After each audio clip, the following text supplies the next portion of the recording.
Baik jamaah, kita kembali lagi bersama kami Ramadan di rumah Mama Dede. Masya Allah.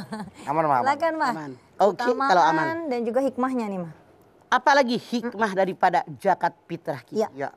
Yang pertama tadi tanda syukur kepada Allah. Syukur kepada Allah. Betapa nikmat yang Allah berikan kepada kita banyak. Tanda syukurnya diantaranya mengeluarkan zakat fitrah. Kemudian apalagi fungsi zakat? Anda lihat At-Taubah ayat 103. Hud min amwalihim sodakotan tutahiduhum wa tuzakihim biha. Ambillah zakat dari orang kaya untuk membersihkan hati mereka biar nggak sombong, membersihkan kekayaan mereka. Artinya hikmah puasa yang lain. Yang kedua, membersihkan hati orang sombong. Orang kaya banyak yang sombong. Iyah apa iyah? Iya. Jodoh unggah ke halu. Ya Allah. Jadinya yang tadinya miskin jadi kaya songong. Sombong.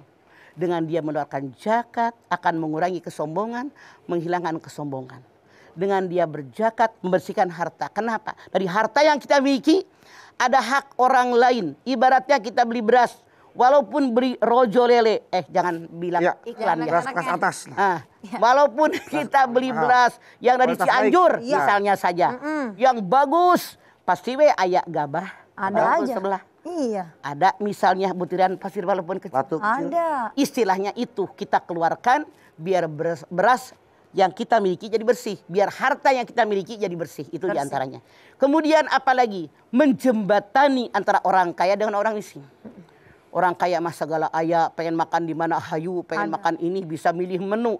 Orang miskin belum tentu, mereka tidak mikirin boro-boro menunya. Makan apa aja dia bingung. Makanya dengan zakat termasuk zakat fitrah menjembatani antara orang kaya dengan orang miskin. Apalagi yang namanya hari raya, hari kebahagiaan. Di negara kita disebut dengan hari kemenangan. Masya Allah, betapa di orang kaya ada opor. Ada sayur paya, sambal, godok. Ya Allah, ketupatnya legit. Orang miskin kan bingung. Menyenangkan hati mereka. Biar mereka pada hari raya tidak usah meminta-minta kepada orang. Ini loh. Disuplai sama kita orang-orang punya kemana. Iya. Syukur-syukur kalau orang yang kaya-kayanya. Sekarang ini ngasih daging, ini ngasih ketupatnya, ini ngasih duitnya. Kan bahagia banget mereka. Syukur-syukur seperti itu. Buat apa lagi? Kita dapat pahala. Kenapa? Mengeluarkan zakat merupakan kewajiban kita.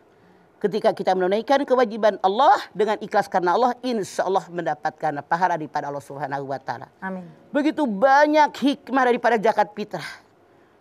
Bahkan punten, saya mengajak Anda, kalau Anda orang mampu, Anda di kategori orang kaya, alah zakat fitrah cuma 3 liter setengah, 2,5 kilo.